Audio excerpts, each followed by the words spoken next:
የባህልና ስፖርት ዘርፍ በዓለም አቀፍ ደረጃ በቢሊየን የሚቆጠር ዶላር ዝውውር የሚደረግበት ግዙፍ የቢዝነስ ዘርፍ ነው። መረጃዎች እንደሚጠቁሙት ዘርፉ በየዓመቱ ለዓለም አቀፍ የኢኮኖሚ እድገት ከፍተኛ አስተዋጽኦ ያደርጋል። በኢኮኖሚ የጎለበቱ ሀገራት ዘመናዊ የመረጃ ስርዓት ማዕቀፍን በመዘርጋት የዘርፉን ትሩፋት እየመዘገቡና እየመዘኑ ያሉበትን ደረጃ ይፋ ሲያደርጉ ቆይተዋል። በኢትዮጵያ መሰል ዘመናዊ የመረጃ ስርዓት ማዕቀፍ ባለመኖሩ በተለይም እንደ ባህልና ስፖርት ያሉ ዘርፎች በኢኮኖሚ ውስጥ ያላቸው አበርክቶት መለካት ሳይችል ቀርቷል። እንዲሁም ዘርፉን ለማሳደግ የሚያስችሉ ፖሊሲዎችን ለማርቀቅ አደጋች አድርጎ ቆይቷል ሲሉ የዘርፉ ባለሙያዎች አስተያየታቸውን ሰጥተዋል። በአግባቡ የሚያሳይ ወቅታዊ የሆነ ደረጃውን የጠበቀ መረጃ ባለመኖሩ ይሄ ዘርፍ ለኢኮኖሚው ምን አስተዋጽኦ እያደረገ ነው፣ አስተዋጽኦን ደግሞ እንዲያጎለብት ማድረግ ያለብንን ድጋፍ፣ የፖሊሲ ድጋፍ፣ የፖሊሲ ለውጦች እንዲሁም ደግሞ ቅድመ ዝግጅቶችን በአግባቡ ለመለየት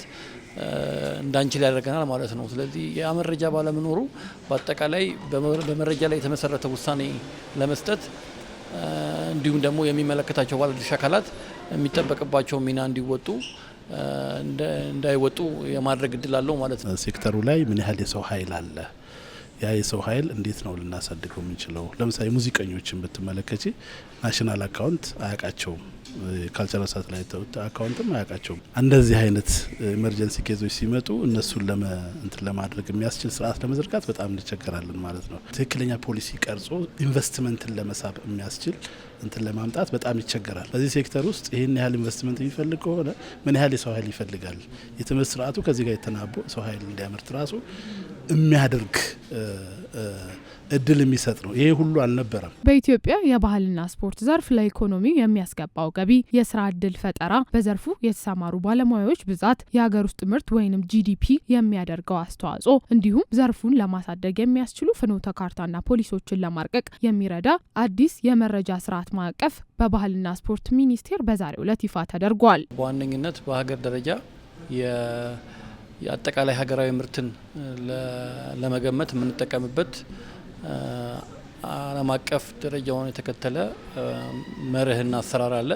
ያንን መሰረት አድርገን እንዴት ነው የባህልና የቱሪዝም ዘርፍን በዚህ ስርዓት ውስጥ የምናየው የሚለውንና በቀጣይ የቱሪዝምና የባህል ሳተላይት አካውንትን ለማዘጋጀት ምን አይነት ሂደቶችን ማካተት አለብን፣ ምን አይነት የጥራት ደረጃዎችን መከተል አለብን፣ እንዲሁም ደግሞ በምን አይነት ሂደትና ባለድርሻ አካላት ይዘጋጃል የሚለውን ለመመካከር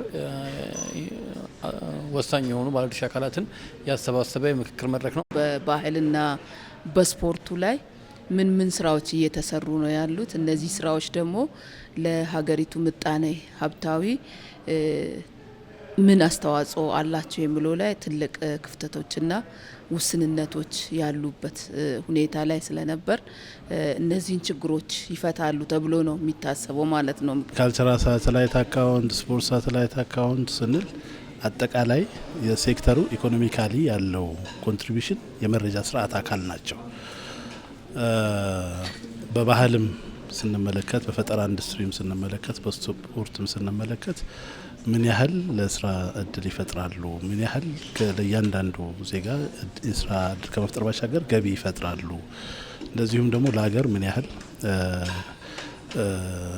የውጭ ከረንሲ ማስገኘት ይችላሉ የሚለውን የምንለይበት የመረጃ ስርዓት ማዕቀፍ ነው ማለት ነው። መሰል የመረጃ ስርዓት ማዕቀፍ በሌሎች ሀገራት ለበርካታ ዓመታት ሲተገበር የቆየ መሆኑ ሲገለጽ፣ በኢትዮጵያ በባለድርሻ አካላት ተሳትፎ ተደርጎበት አዲሱን ስርዓት ተግባራዊ ለማድረግ ከ6 ወር እስከ 1 ዓመት ጊዜ እንደሚወስድ ተነግሯል። የሰው ልጅ ለደም ዝውውር እንደሚያስፈልገን እንግዲህ ለአንድ ተቋም እድገትም ለአንድ ሀገር እድገትም መረጃ ወሳኝ ስለሆነ ለምሳሌ አሁን እንደው በትንሹ ሳየው በዚህ ክሪኤቲቭ ኢንዱስትሪው ላይ ስናይ፣ የፈጠራ ኢንዱስትሪው ላይ ስናይ ምን ያክል ሰው በዛ ይተዳደራል የሚለው መረጃ እናገኛለን።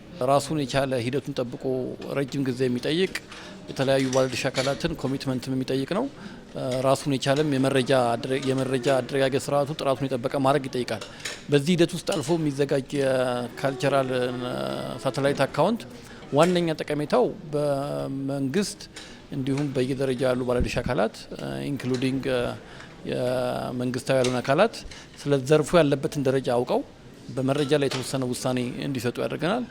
ከዛም ባለፈ ደግሞ ዘርፉ የሚያስፈልገውን ድጋፍ ለመስጠት እንዲሁም ደግሞ ዘርፉ የአስፈላጊውን እና የሚጠበቅበትን ተግባራትን እያከናወነ መሆኑን የሚያሳዩ ቁልፍ የሆኑ የአፈጻጸም አመለካከቶችን ለማውጣትና በየጊዜው ደግሞ ያላቸውን ፕሮግረስም እድገትም ለማየት ያስችለናል። የመረጃ ስርዓት ማዕቀፉ ተግባራዊ ሲደረግ በዘርፉ እስከዛሬ የሚስተዋሉ በርካታ ክፍተቶችን እንደሚቀርፍ ተገልጿል።